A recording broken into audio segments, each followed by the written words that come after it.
মিছিলকারীকে মিছিলকে আটকাবার চেষ্টা করছো, ছেটিয়ে তাড়িয়ে দেবো এখান থেকে বলে দিচ্ছি। কোনো ক্ষমতা নেই তোমরা আটকাতে পারবে।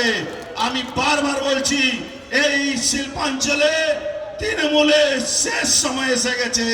এই শিল্পাঞ্চলে এই চোর নান্টু হোক বা যারা লাশ পুড়াবার জন্য যাকে চেয়ারম্যান করা হয়েছিল, আমাদের অভয়া দিদিকে, আমাদের অভয়া বোনকে, সবাইকে সামনে রেখে শপথ খাচ্ছি।